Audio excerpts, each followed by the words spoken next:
Okay. All righty. You may continue hanging out for a moment or two while people filter in, and then I will tell Dwayne he may get going. Well, I'll tell you, Guy, every time we get together, something goes interestingly funky. I haven't forgotten the time I went up and was in New York, and I went to the autograph session that night, and the first thing he did was punch me and say, "Where were you?" And I'm like, "What?" It was the World Fantasy Awards where you were supposed to wait for me the day before, and they hadn't told the guy I wasn't coming till the next day. Remember that? You guys waited around an hour for me, and I didn't know anything about this till the next day when you were like, "Ah." Oh, no. That was memorable. I sat around the airport waiting to get picked up, and no one came to me because they had forgotten about me. It was a really weird weekend there, too, I tell you. That was, what was it, Schenectady or something? Wow. So, Nancy, I like your book so far. Starting us? Are you going to start us off? Right, I will do We're a brief- almost ready. We're brief- waiting till we got enough people in here. I'll do a brief intro and then I'll mute myself, take a picture off, and let Nancy hold the court. But I'll stick around, and if you need any help at the end, I'll be there and I'll say goodnight and everything. But I figure you guys are Nancy. All righty, Dwayne. Why don't you go ahead and get going?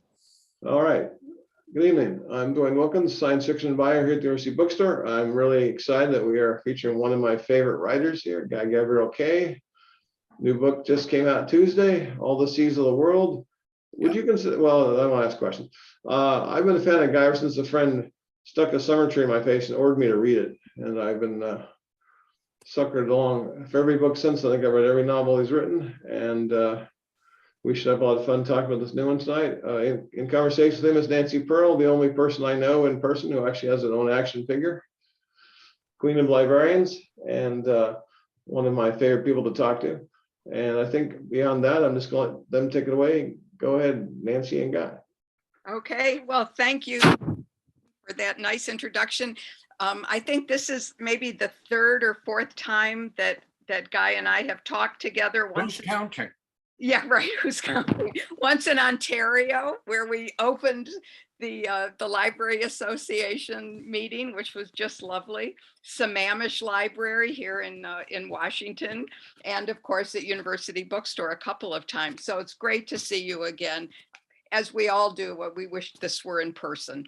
Guy, would you start? First, I have to say I loved this book. I just thought it was fabulous, and everybody should buy it and everybody should read it. It's great. Do you want to read a bit from the book to kind of get us in that world? That would be wonderful. I'm happy to. I've never said no to you anyhow. So, but before I read, if I may, I want to say something very briefly about Dwayne Wilkins, who's our host tonight. And some people who are listening from many places around the world may not know that the auspices of this gathering is that the University of Washington Bookstore, and Dwayne manages the section, asked by publicists in New York if I would be willing to do a Zoom event for them. Now, here's what I have to tell you.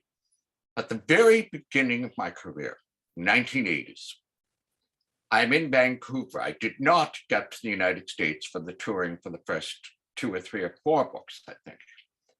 And I'm reading in a bookstore and signing in Vancouver. And I finish. It was a good, successful, especially for a young writer, encouraging gathering. And I finish and I put my pen down and I look around for a whiskey glass and there's no one nearby, which was fixed in later years. And the bookstore manager said, well, there's a few more books. And at the back of the room, an extremely tall man stands up and has somebody help him wheel a book trolley of books to the front. And that was Dwayne Wilkins, whom I had never met at that point. Dwayne had come up from Seattle, had driven up to a signing event in Vancouver, bringing books to be personalized for his regular customers who had asked for personalized autographs, and bringing stock to be generically signed that he could sell over the next while. And Dwayne Wilkins, University of Washington Bookstore, was the first American bookstore to make that kind of personal commitment to my writing. And from then on, I felt a connection and affiliation to University of Washington Bookstore and to Duane. And this is, I hate to say this, but we're going back almost 40 years to those initial sight when I saw this extremely large man wheeling a large number of books to the front of the room. So I wanted people to know how happy I am to be doing this with him and with you, because it is always a pleasure to sit down and talk with you about books in general. So All the Seas of the World. For many, many years, I've realized that the best way to avoid a spoiler in what you read from a book is to read from the beginning. So this is literally the first page of All the Seas of the World. The memory of home can be too far away in time, in distance across the vastness of the earth or of the sea. It can fade or blur for us as the years pass, and there is often pain in that too. In their dreams, some travel back to remembered voices, sounds, scents, images. But many do not dream or not at the place they came from. Too much loss, too old and hard a sorrow. And some who have such dreams forget them in the morning's light where they find themselves. That can be a blessing. There will be others who cannot forget, who wrap themselves in memories as in a heavy cloak. They will walk a street in a far city at twilight and hear a stringed instrument down a laneway, and it takes them back.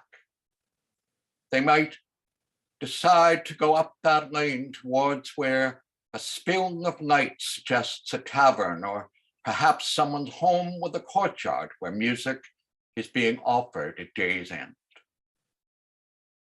Most often they do not. They do not do that.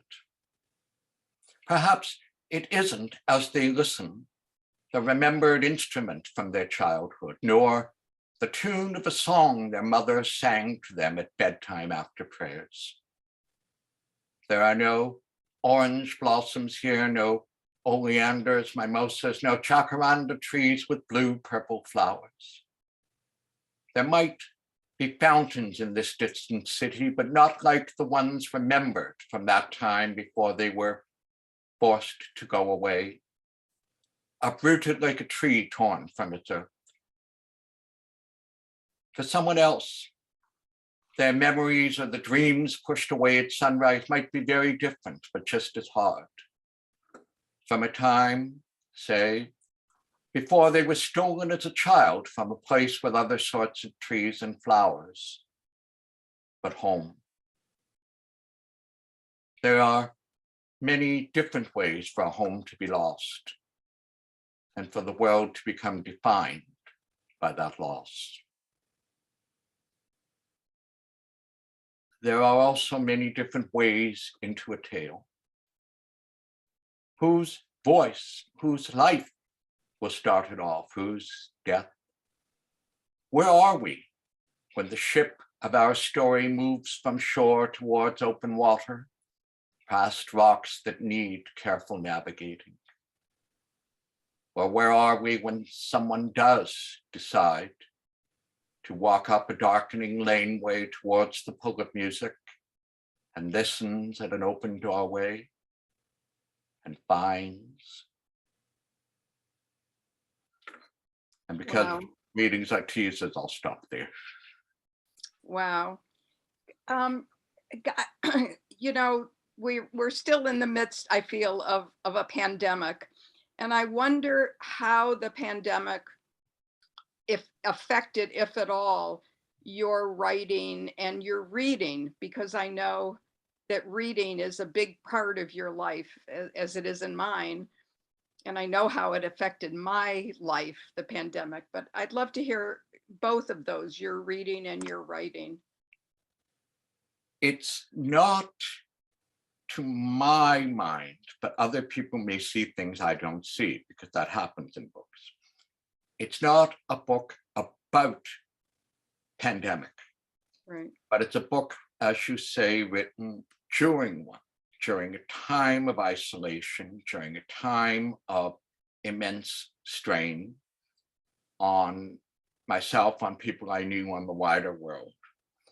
And we're all products of our environment as writers, whether we're writing a moment by moment book of the day or whether we're writing something about the past. The present day filters strongly into what we take from the past or what we want to share from history about today.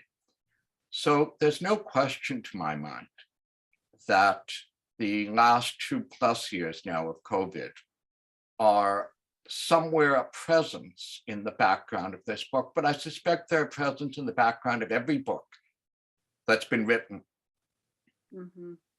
every art that's been made in the past couple of years. My reading became even more than it often is, outside of the research reading, outside of the work I did to prepare for All the Seas of the World. My reading became rereading. And I know you and I have talked, you too? Yeah. You and I have talked about this before, about the complex pleasure, and for me, sometimes the danger Right. of rereading a book I loved when very young, is that you can feel, I was smart back then. This is a great book. I was 14 and I picked a really great book. Or you can feel, well, I know why teenage me or 23-year-old me loved this, Right. but it doesn't resonate the same way Right. now. Either one can happen. But I did a lot of rereading, and I suppose that's for you and me, because we've talked about it. It's a variation on the idea of comfort read. Right. Yeah. What is there a book for you that you reread that really still resonated with you? I don't think as a reread, not as a pandemic thing. If we're talking about comfort reading, I am laughably susceptible to Woodhouse and the Blandings novels. That more than Jeeves and Wooster, in which I'm in a minority, but the Blandings novels for me are like the Forest of Arden, Shakespeare's Forest of Arden. They are a perfect place where twilight is always graceful, where sunrise is always encouraging, when nothing bad will happen except the occasional goofy jewel thief who will be captured, often with the intervention of a large pig or some such thing. Yeah. And Woodhouse and Blandings are a warm bath of fiction for me, over and above always making me laugh, even in the darkest times. So that was there. I reread a number of Woodhouse novels. Yeah. Yeah. When one of the questions that I don't think we've ever really talked about this in any depth or anything, but what made you as a writer? You know, I think probably everyone who's here, and there's many of us here tonight, know about your relationship with the Tolkien family and what you did, but what led you from that to these wonderful historical novels with a 15, you and I disagree about the percentage, I think of, I say like a 30-degree turn into fantasy. Do you know what I mean? What I do know. The problem with this question, Nancy, is that you're making it easy on yourself, because we can go for the next 40 minutes answering this. Hey, I haven't spent a long time interviewing writers without learning something. I'm trying to come at this in the most concise way so that we can talk about other things too. Certainly the year in Oxford crystallized an awareness that I wanted to write. At that time, I was writing poetry, and my first publications were poetry. I came back to Canada knowing that I would like to be a writer of fiction. I had no expectation of doing that on a level beyond, you will make your living doing something. In my case, it was probably going to be law because I entered law school. And you will try to find time in and around the things that go into a life to write, which is pretty normal for most writers.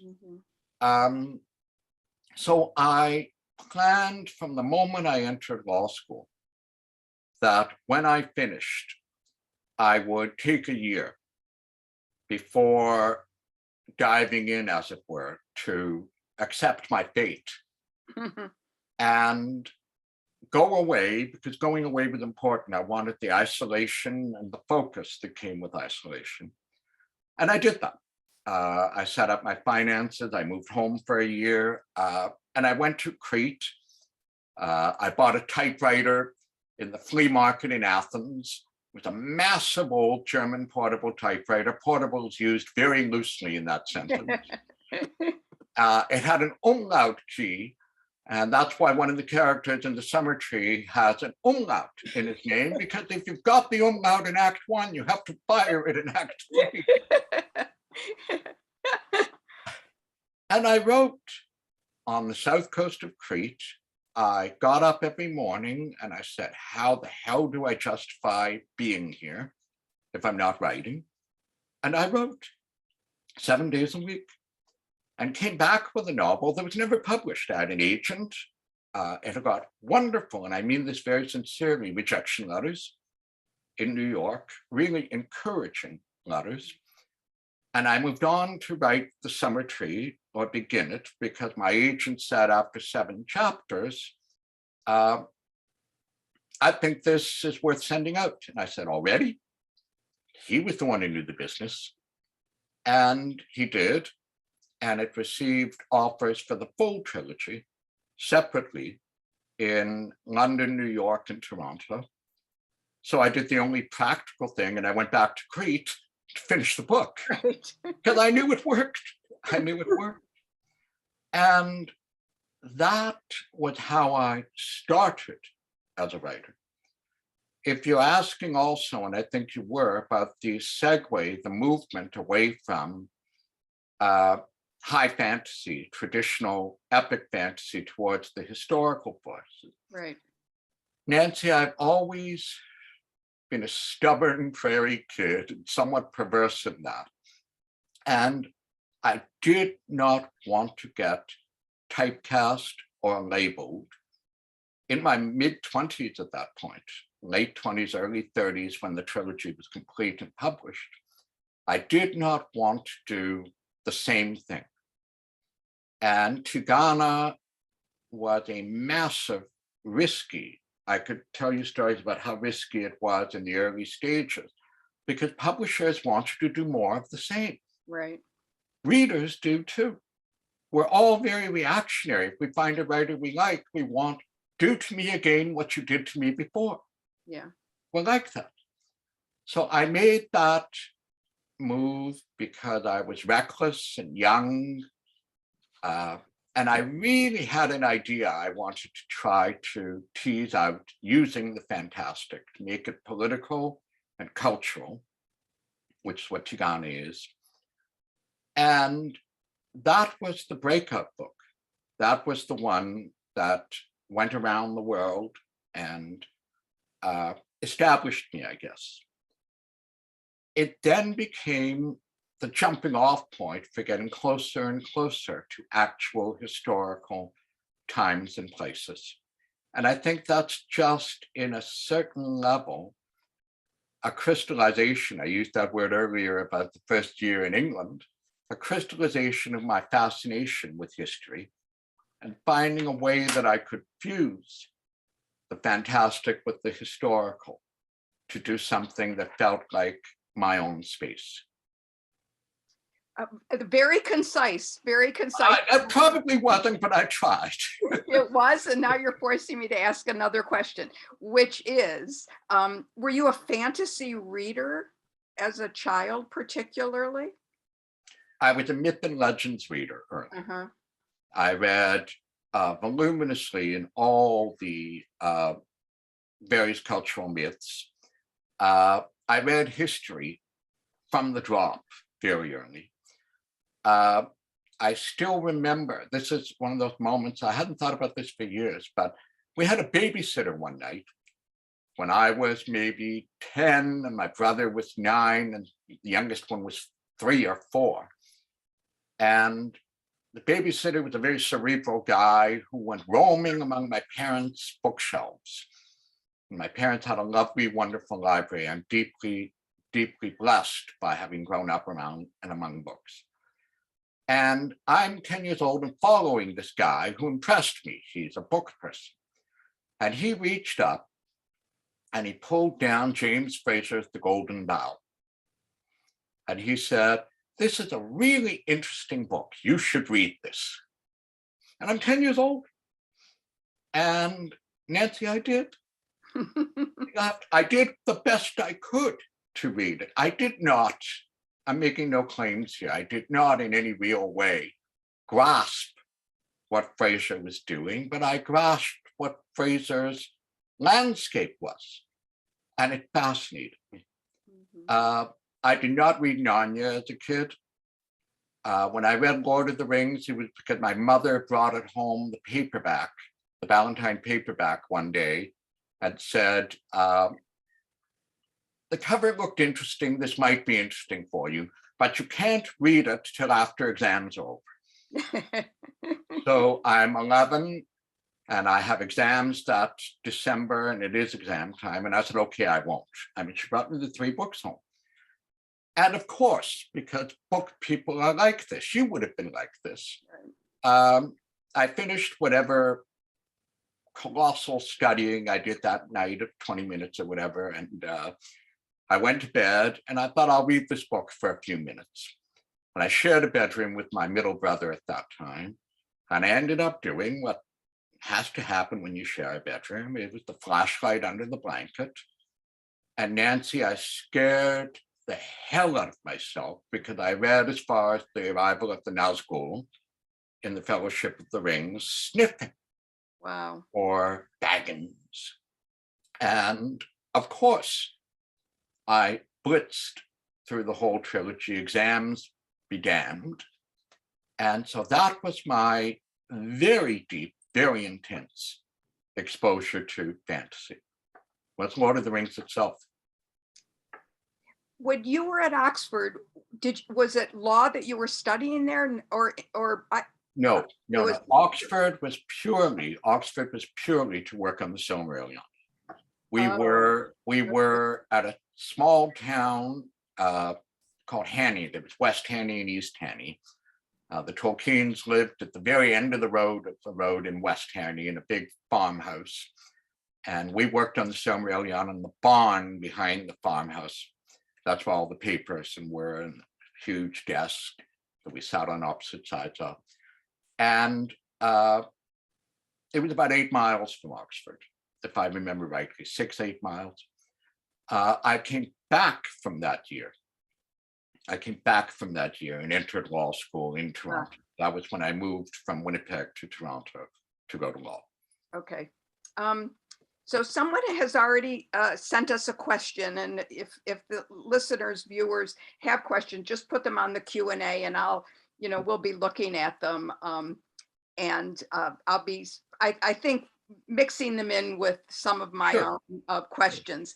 So Guy, one of the things that's so striking to me about your books is the women characters in them, and how strong they are, and how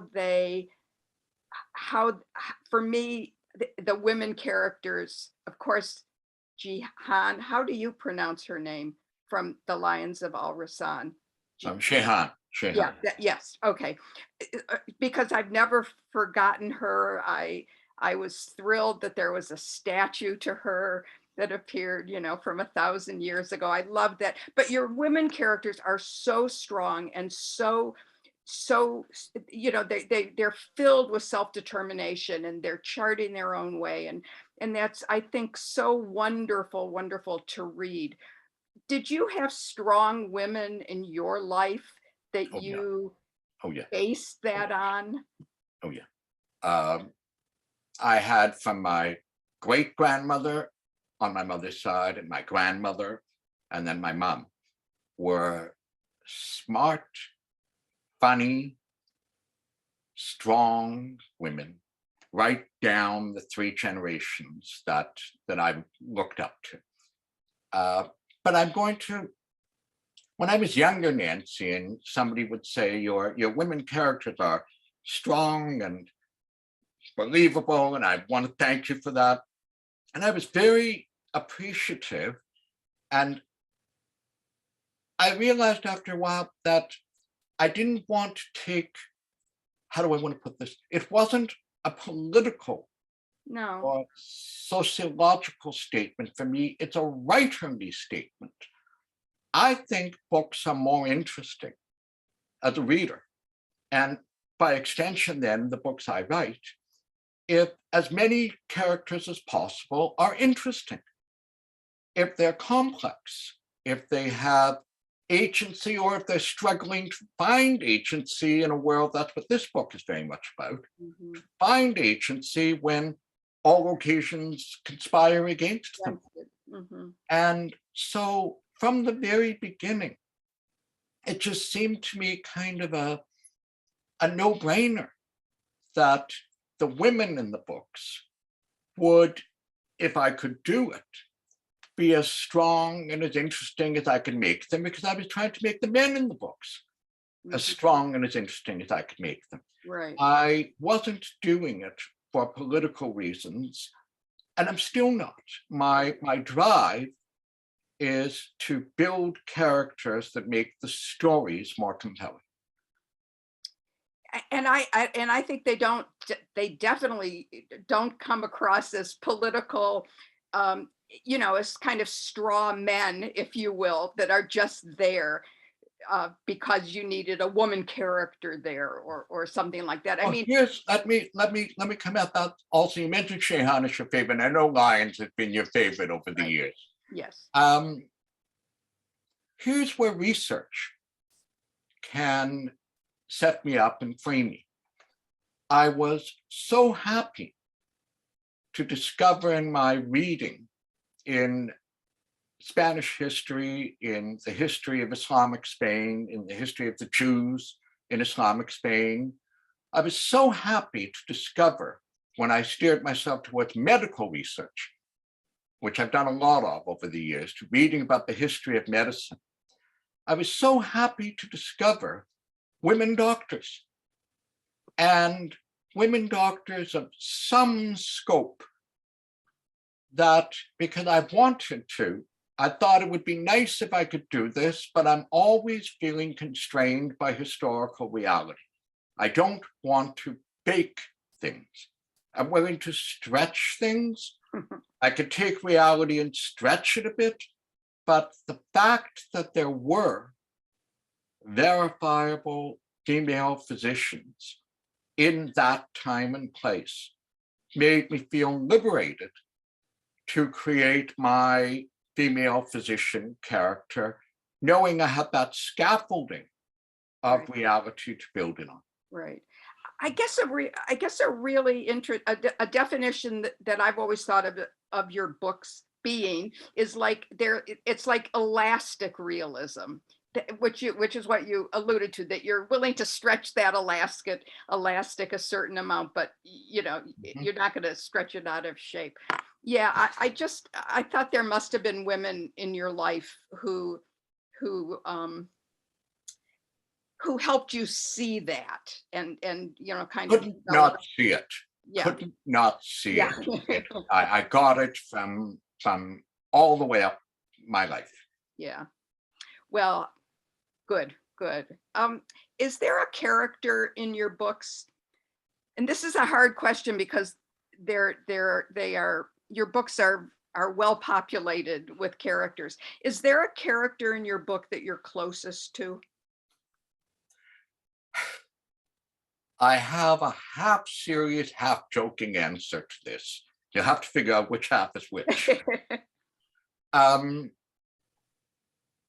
In many respects, although I'm not remotely as charismatic or studly as him, as everyone who looks at me knows, Crispin and the Sailing to Surround Him and Lord of Emperors, because of his intense commitment to his work, and because, forgive me, he swears a lot, which I'm always on my best behavior with you, so you may not have had the full Monty of my vocabulary at times. Well, at least not until after a few drinks. Yes, exactly, exactly. Crispin's devotion to doing it right, his response to other art, particularly in the small chapel on the way to Sarantium, where there's a mosaic on the dome that literally knocks him flat. His response to art and his passion for trying to make it as well as he can is something that's in me. How well it gets made is for other people to judge, but the desire I can speak for. And that's actually something Crispin would say, that, you know, that the success is something that other people will judge, but he is the maker of it. Yeah. Yeah. There's also an element where we will say that time will judge for some of us if we're aspirational enough. Immediate commercial success is one measure, and a degree of longevity is another. One of the things I'm proud of is that all of the books are still in print. We are coming up to 40 years now, 1984 when The Summer Tree came out. Yeah. Yeah. They're all still in print and being reprinted and being translated and being renewed. That's deeply rewarding for any artist, to have that sense that people around the world over more than a generation have found something in the books that speaks to them, that matters to them. I've had 3 generations of a family, talks about generations. I've had at book signings. I've had grandmother, daughter, son come to get 3 books signed because the grandmother got her daughter to read them, who got her son to read them. I've had that a few times. Yeah. That's Yeah. deeply moving to a writer. Yes. You know, that raises one of the questions that we got. I think it speaks to one of the questions.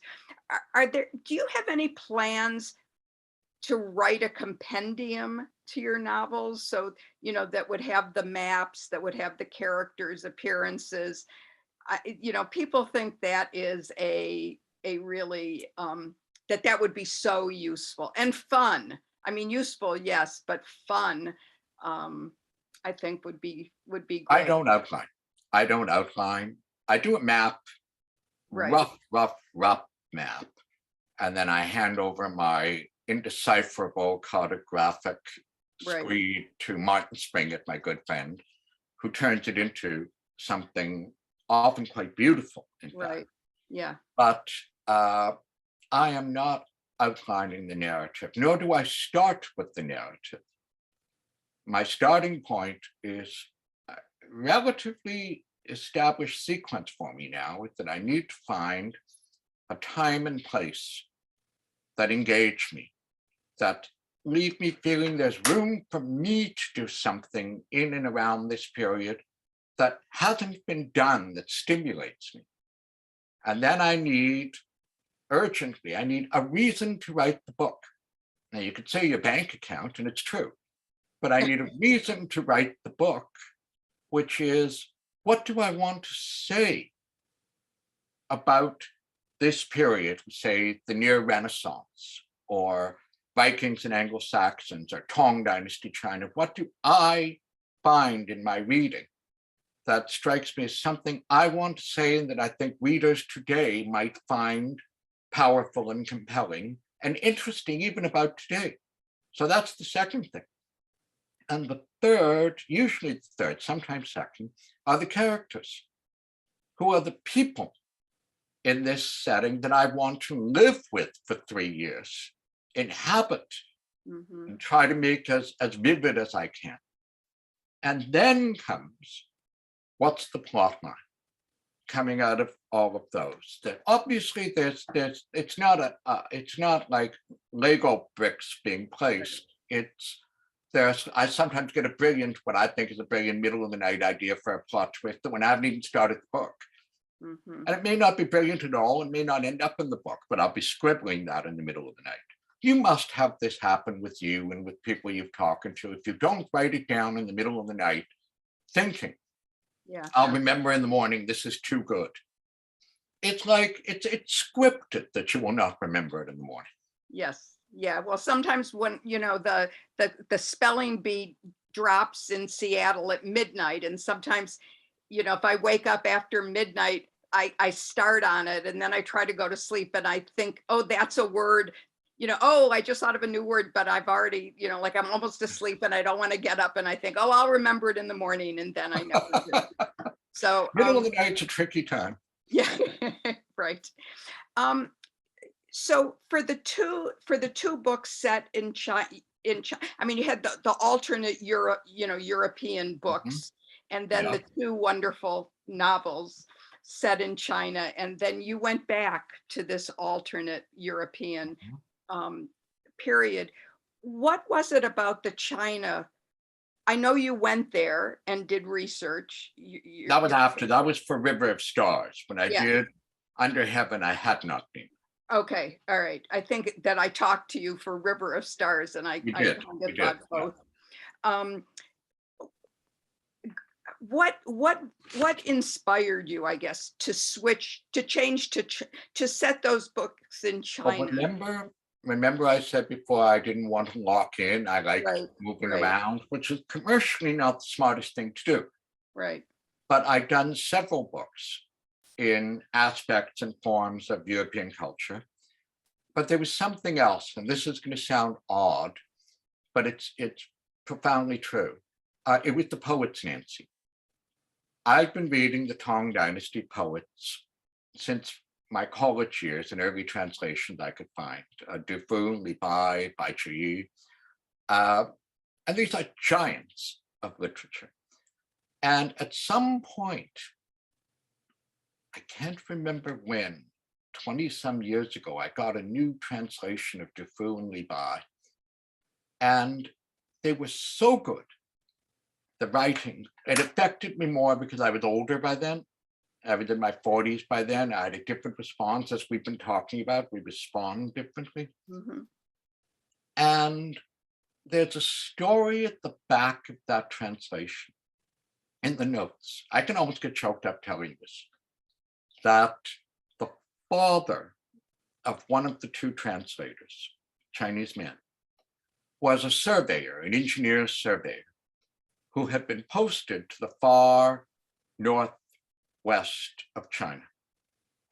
And while he was there, remote and cut off, he was paying goat herds and shepherds. This is told in the notes at the back of the book. He was paying goat herds and shepherds to bring him the bones of soldiers who had died in battle 1400 years before, which is the Tang Wars with Tibet. And he was burying them with rites and rituals because these were unburied soldiers. And his son became a translator of Du Fu and Li Bai, who lived in that time. Du Fu has a poem about the ghosts wailing by the battlefield at Kokonor in the far northwest because they haven't been properly buried.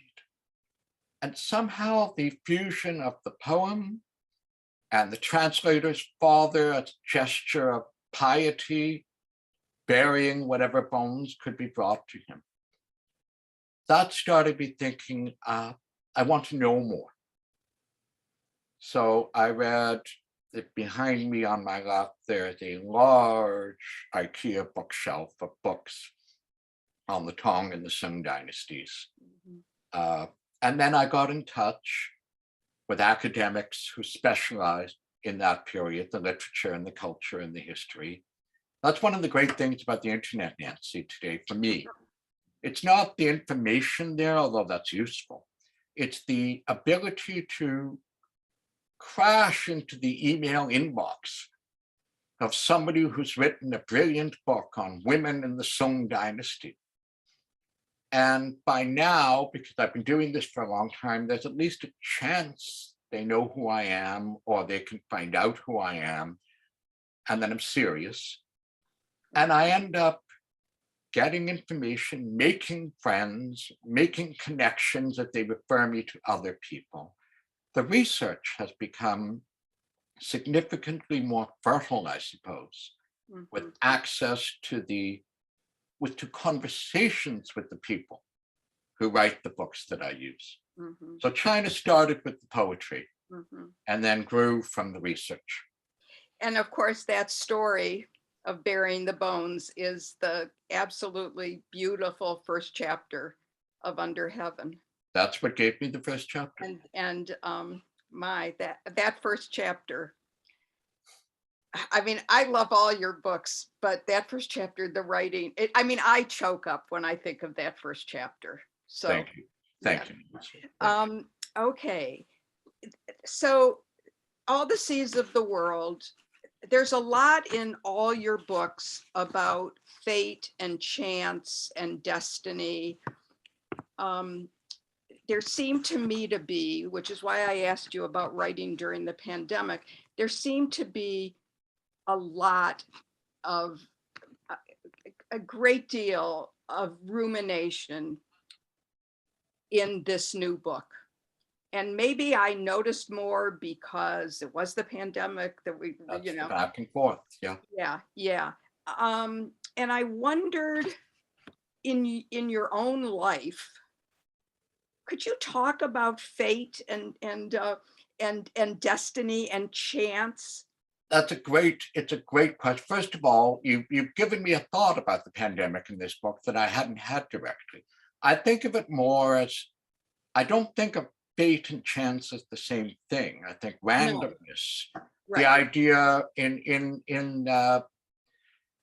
Brightness Long Ago, there's a moment where someone stays in an inn, a tavern, upstairs hallway. He is supposed to go downstairs, get his horse and leave. But for reasons he doesn't really grasp, he's not in a hurry to leave. He walks to the end of the hallway to look out a window below at the darkening courtyard. And because he stays that extra 5 minutes, he's still there when somebody comes up the stairs and then somebody else follows that other person up the stairs, and his life is changed. Yeah. Many lives, in fact, are changed because he happened to stay at the window in the corridor. I've been working off this, with this, for, as you say, many years, many books. I think one of the reasons that people can sometimes feel insecure in life and in the world, I think it can lead them to look for easy solutions, political, religious, military, is that we're afraid of the element of randomness in life. The philosophers of 2,000 years ago, 1,500 years ago, talked about it as the wheel of fortune or Dame Fortune later, the idea, or frankly, Learner and Low and Luck Be a Lady in Guys and Dolls, that the idea that we cannot shape and control everything that's going to happen to us or the people we love. I think, I don't mean this to be depressing, but it's part of what we're talking about. But my father, as I think you know, was killed by an elderly driver on a twilit road in Florida while he was walking the dog. And I often think that if he had left to walk the dog 1 minute later, or turned back to cross the road 1 minute sooner, 30 seconds sooner, he would be alive, or he would have been alive. And now we all have there can be positive things about this too. I don't mean to upset you about it. There are positive aspects. No, great. You walk into a bar and you're 26 years old, male, female, whatever, you're single, and you walk to the far end of the bar and you meet someone who becomes your partner in life. And if you had stopped at the near end of the bar, Right. because there was a space at the bar at the front of the place, you'd never have seen that person. Right. Right. This is embedded in the human condition, I guess. And I suppose I'm thinking as I go, but you do that to me. I like it. I suppose novels often try to convey or carry a certain element of inevitability, of certainty, that this is the story. It goes like this. And I like to work including in that detached narrator voice I sometimes bring into the books. I like to stop and say, wait, it could have been different. It might not have been this way, just as life could have been different. I think I'm trying in some ways to bring that into the books. So someone, I love these questions because they just fit into what I wanted us to talk about. But this is a reader who noticed that in the new book, All the Seas of the World, you're frequently retelling the same story from different points of view, that are subtly different. Same moment, the same moment. Yes. Yes, as seen by different characters. Did you do that I don't remember you doing that in earlier books, although you probably did. I did. The biggest example of that, two of the hardest scenes I ever wrote, were the two chariot races in Sailing to Sarantium and Lord of Emperors, because those are told from multiple perspectives, from participants in the race, from somebody watching from the Imperial box, from the Greens and Blues who remember the rival factions, from somebody who doesn't really care about the race but wants to murder the charioteer when it's over. Right. Those scenes are done from multiple perspectives as they play out, each of them. I did it in the last book frequently in scenes where we see a dialogue from both sides. In fact, here, this will interest you as an editor and writer. My copy editor for the last book, who wasn't one that I had worked with, not my proofreader, the copy editor I've worked with, flagged 3 or 4 mistakes in 2 books back, in Children of Earth and Sky, where I did this, where I'm telling the scene from the man's point of view, a father in one case, the dialogue between him and his rebellious daughter. And then in the middle of it, I cut to the rebellious daughter continuing the dialogue, and I cut on the same line, but it's not the same. Right. And the proofreader flagged it as a mistake. But we all do this, especially in close relationships, where one person remembers the other as being angry and heated, and the other remembers themselves as being anxious and worried. Right. And the phrasing is remembered differently.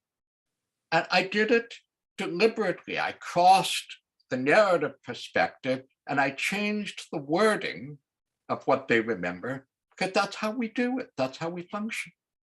I love that the proofreader thought it was a mistake. Yeah, right.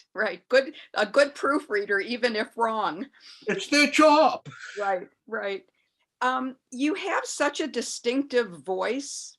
Your books have such a distinctive voice, that narrator, the narrative voice. How have you seen that develop in your career as a writer? I'm going to dodge this one for the simple reason that I haven't looked back. I don't reread them.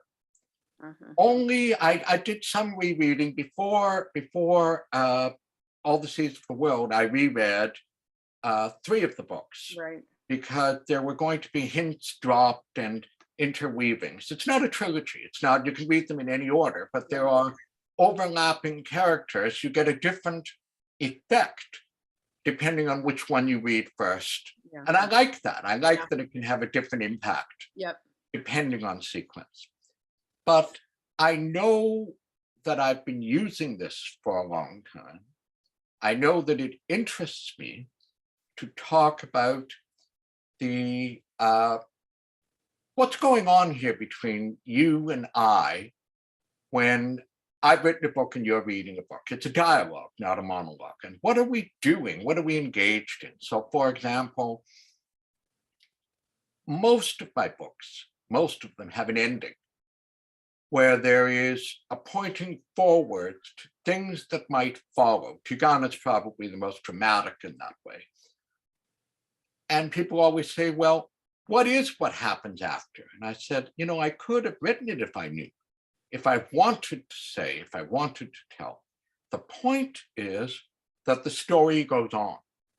The lives go on. The story may end, but the lives in the book go on. I've always been interested in having readers be aware that someone, for my books, me, is choosing what to say, is choosing who to focus on, who lives, who dies, who tells your story, to summon the great voice in musical theater today. And Lin-Manuel Miranda's phrase is perfect for what I want to do. I'm interested in not just who lives, who dies, but who tells the story and how it gets told. And so I will sometimes pull back a bit to share the awareness that something is being put together. At the beginning of this book, there's a storyteller in the marketplace. And at the very end of the book, not to give away what happens, at the very end of the book, there's a nod back to the idea of the standard phrasing of the storyteller in the marketplace, how they addressed their listeners in the public square. There's a storyteller here.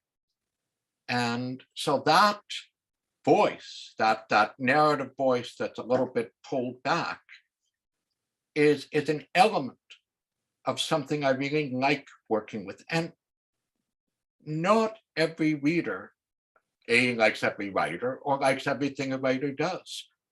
If you're going to take chances, if you're going to push the envelope, there's no way that you can assume that every reader wants to follow you down the path of things that interest you as an artist. They may or may not be. They may wish you were still working the way you did 30 years ago. And that's fair. That's their desire and need in a book. Can be dovetail with your desire and need as an artist, or slip away. That's part of the process. Mm-hmm. One of the reasons that I really appreciate that narrator's voice, you know, at the beginning of All the Seas of the World, when you say, you know, that you're going to tell the story, is that what it does is alert the reader that there's somebody who is choosing what details to tell. That's what I'm saying. Exactly right. Yeah, and what to leave out, and someone shaping the story. And if it were a different narrator, it would be a different book.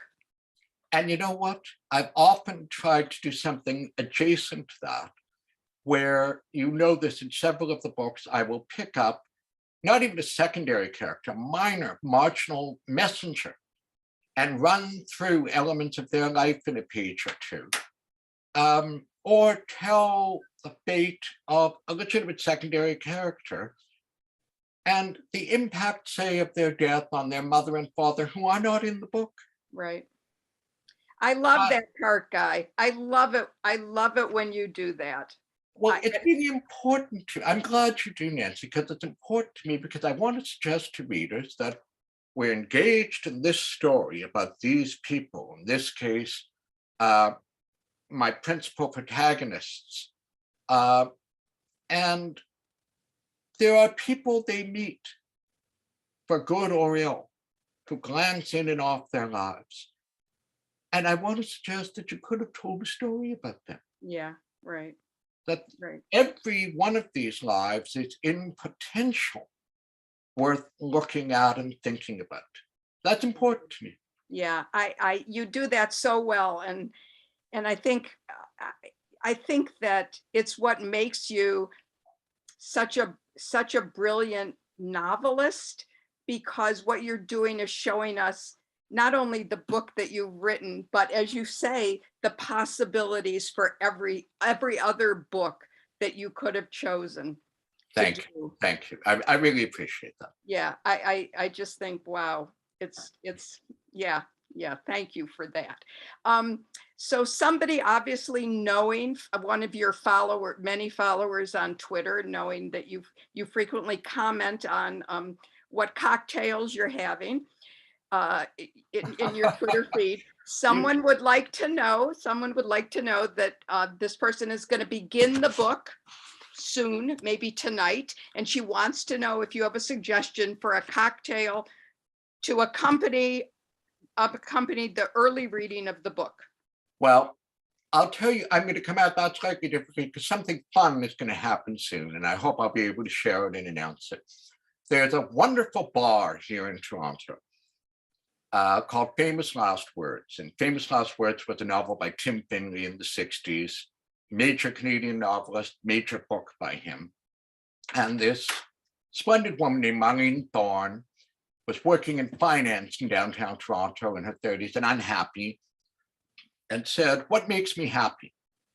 And she said, "Making drinks and reading books." And she opened a bar. She left the financial sector, opened a bar in Toronto's West End, named it Famous Last Words, and all the cocktails are named for books that she's read, and she has invented the cocktails. There's a saline cerantium you can get in her bar.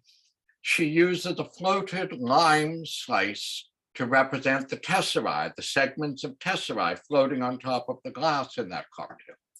And she got an early copy from Penguin Canada of All the Seas of the World. I was going to see if she could come up with a cocktail named for the book. So once we've got that, I'll share that. Okay. My go-to, you know this, my go-to is still a Negroni. And my line is always, if it was good enough for Audrey Hepburn in Rome while she was filming, and that's where she discovered them, it's easily good enough for me. If it's good enough for Audrey, it's good enough for me. It should be on a t-shirt for me. Yes, right. So we don't have a lot of time. So a few years back, it was announced that I think you talked about that there were talks in progress to bring the Fionavar trilogy to the big or small screen. Is that still a possibility?